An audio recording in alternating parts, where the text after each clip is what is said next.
What's good? My name is Charity Croft. It's Christmas time! But why this time? I mean, I'm sure you already know December 25th has nothing to do with Jesus' birthday. According to the Bible, he was born sometime between spring and early October, but it was absolutely not December 25th. So then what is the reason for the season? Well, I'm glad you asked. It's most likely because in the year 336, the Roman Emperor Constantine was trying to do away with paganism and really make Christianity a thing. Well, at that time, the biggest ancient festival was something called Saturnalia. This was a festival celebrating the god Saturn that lasted a little over a week starting on December 17th. The ancient Romans chose this time to celebrate Saturn because it was during winter solstice, which is when the sun is in a very specific position in the sky.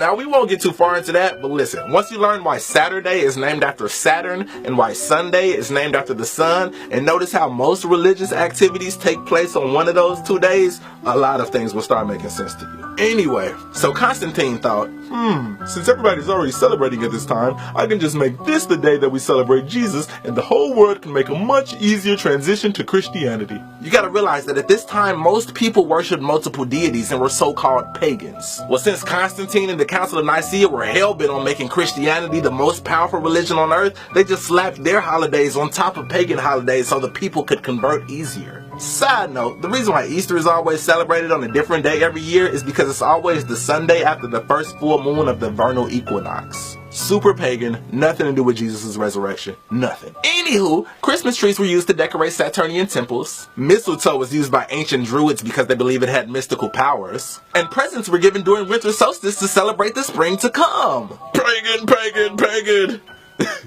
And you ain't even know it. So pagan, in fact, that Christmas was outlawed in the New World when the Puritans first got here because they knew how pagan it was. It didn't become okay till the 1680s when they realized that gift giving could be profitable. Speaking of pagan, what does that word even mean? Like, why do we act like pagan means devil worshiper? The actual definition of pagan is any person holding religious beliefs other than the main world religions. So in other words, anybody who is not Christian or Muslim. Words like that is how Christianity was able to take over the entire planet by creating a bad word for people who didn't convert.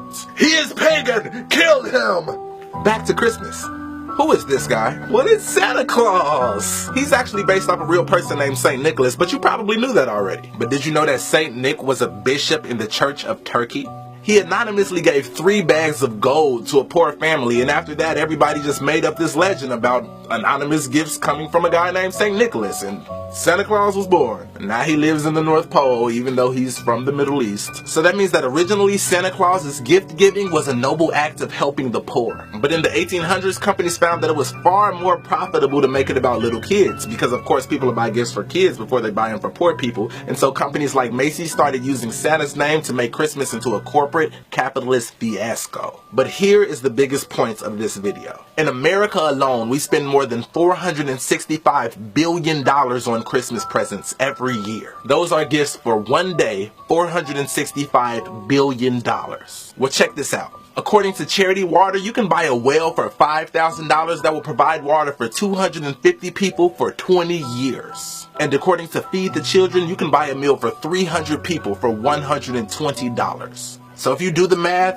$120 times 3 meals a day times 365 days a year, then add in the cost of the water well, you could provide 300 starving people with food and water for a whole year with only $136,400. So if we take that $465 billion we spend, we could feed 1,020,000,000 people for a year. Well, it gets crazier. According to World Food Program's hunger statistics, there are only 795 million starving people on Earth. So that means with the money America alone spends on one Christmas, we can literally end world hunger for a year. Now let's take that one step further. If we just did away with the entire gift-giving part of Christmas, and every year we use the same money that we would have spent on presents to instead feed the poor, there would be no such thing as hunger, and the entire world would have food. Merry Christmas.